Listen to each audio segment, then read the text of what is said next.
I'm explaining a film from 2020 titled Greenland. Spoilers ahead.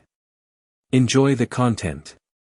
The scene begins with the news about meteors causing an apocalypse on Earth. This is John Garrity, a father and engineer, Allison Garrity, the wife and mother of Nathan Garrity, their only son. He apparently suffers from diabetes. This was a special day for John. He had just gotten home from work when he heard on the radio about a comet discovered by NASA a week previously. Clark isn't just any comet, it's from another solar system. It has also been determined that this is the closest comet to Earth in recorded history, thus it will be seen even during the day. When John arrived home, he was greeted by Allie, his wife's nickname, who was in the gym. Their relationship looked to be strained. A moment later Nathan came. This child was really unfortunate. He had to use a device installed in his stomach to control his diabetes. While watching the news on TV about Clark's comet, they found out that this comet was made up of rocks and ice that had been destroyed millions of years ago. The next morning they prepared to watch the comet with their neighbors. Before that, John and Nathan went to the supermarket first to buy some necessary things. There were many fighter jets and a comet heading towards Earth in the sky. During their shopping trip, John received a security message from the security department alerting him that he and his family had been selected to be taken to the emergency shelter. When John arrived home, he immediately alerted Allie that the comet had an issue. While watching the news and learning that comet fragments had crashed in the Atlantic Ocean, John looked outside and observed a massive wave that quickly devastated the houses around him. Apparently it was a fragment of a comet that had hit Florida, even though according to previous predictions it would fall around Bermuda. It appears that the explosive effect of the comet is capable of destroying the entire city. The president sends John another message, but the other residents do not, which confuses them. John was advised to report immediately to Robbins Air Base, and that he and his family would depart for the evacuation area at 9:45 p.m. They hurriedly packed all of the required materials, including Nathan's prescription. As they prepared to go, the sky was scarlet and terrifying. The neighbors who were watching could only beg to be taken away, some even begging so that John could at least take their children. John was forced to leave because he was only allowed to bring his family. The road was very congested. John tried to find another route, but this worried Nathan, so he had to look for his favorite blanket in his luggage, but the suitcase collapsed. During the flight, the radio announced that Comet Clark fragments had struck other areas. NASA was worried that a massive comet fragment might do catastrophic harm to Earth. The comet's components are expected to collide with Earth in less than 48 hours. John and his family were forced to walk the rest of the way since the vehicle was full and the path was inaccessible.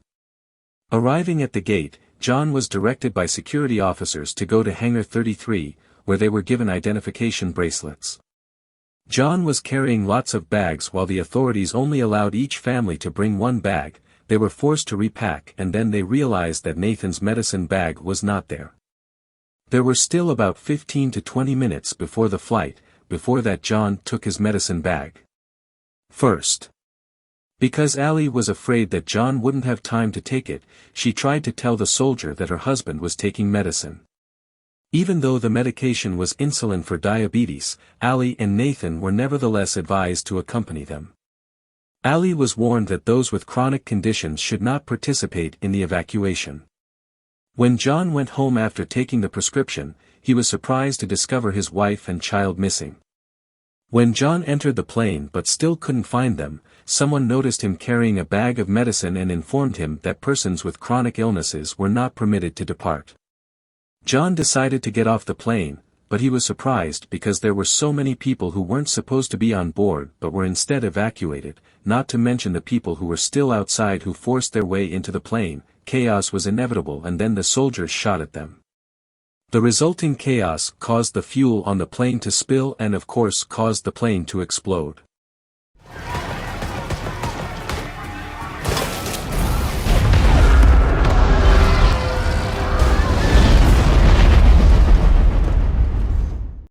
John then returned to the car and found a note from Allie saying that she and Nathan were going to his father's house in Kentucky. Meanwhile, Allie, who was on her way, stopped at the drugstore to pick up some medicine that could be used for Nathan. Suddenly armed looters came. Luckily they released Allie and Nathan.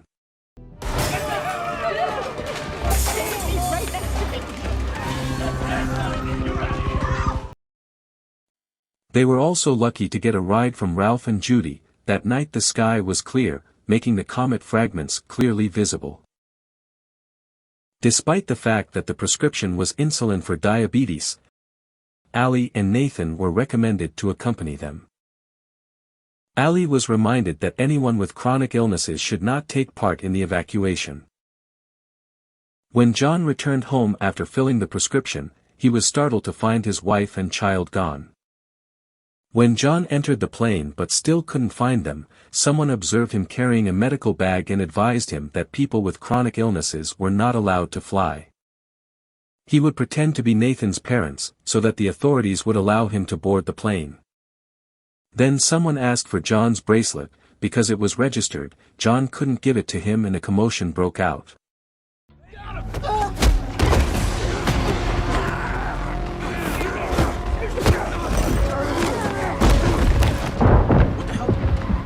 As a result of the commotion, the car swerved, causing all the passengers to fly out, so John was forced to kill the person for his own safety.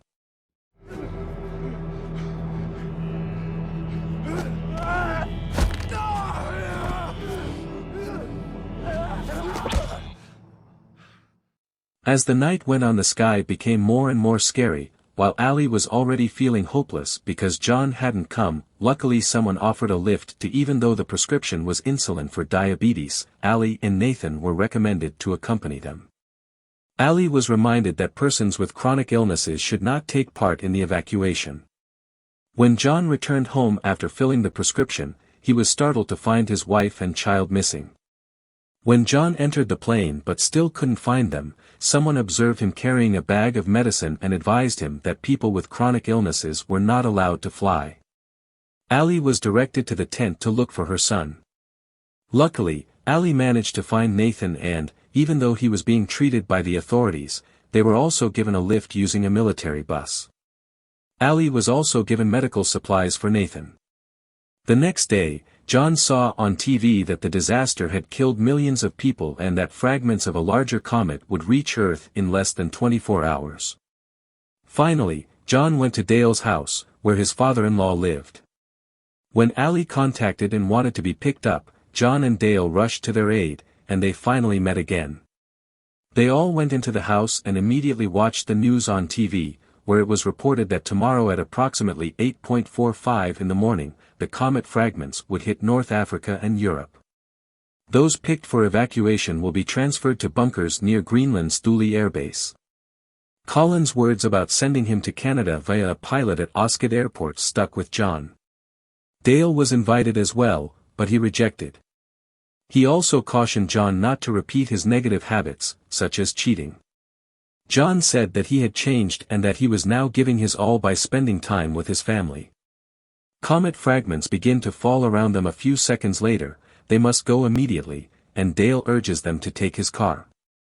Suddenly there was another warning that the comet fragments would rain down on the area.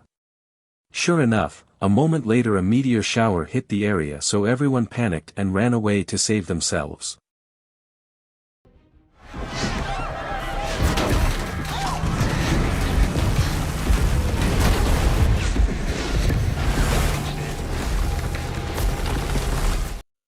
It was evening and things were starting to become safe. They continued their journey to Canada with 6 hours left before destruction. Meanwhile, on the radio there was the latest information that the comet fragments were apparently larger in size than the asteroid that destroyed the Earth during the time of the dinosaurs. The impact of this impact would cause an earthquake and a tsunami as high as 1,000 feet. Not to mention the wind, which travels faster than sound and may reach temperatures of over 900 degrees Celsius. When they arrived to Osgood Airport, the final jet was about to take off, so John chased it down at great speed, forcing the planes to twist around and face one another. According to the officials on board, they were unable to fly since the plane was full. After a long dispute, they were eventually allowed to fly on the condition that they not take any merchandise for fear of overcrowding the plane. They boarded the plane, where they were greeted by people who had come earlier. They finally arrived in Greenland, but suddenly there was a shock, and it turned out that a comet fragment had fallen off the coast there. The shock wave was able to blow away their plane, causing the plane to be damaged and lose its balance. Despite hitting with a mountain and killing the pilot, the plane landed safely. When John observed a military plane about a mile away, they rushed there. Happily, the military saw them and picked them up in a truck.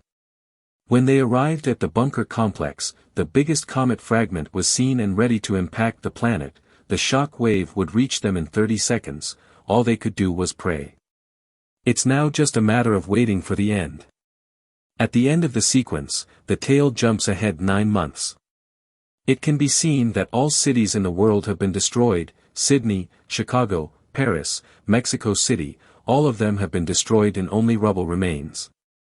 The survivors in the Greenland bunker utilized radio to attempt to find more survivors, hoping that there were more survivors than those in Greenland.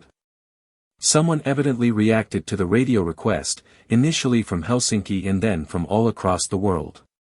When they opened the bunker door, they were startled to discover that the impact of this massive comet had ravaged the world. But now that everything is safe and the radiation from the comet has disappeared, for these survivors they have to start everything from zero again, as this film ends.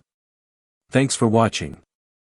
Don't forget to like and subscribe if you want to stay updated with recaps of our latest films. Your support would be appreciated. I hope to see you next time.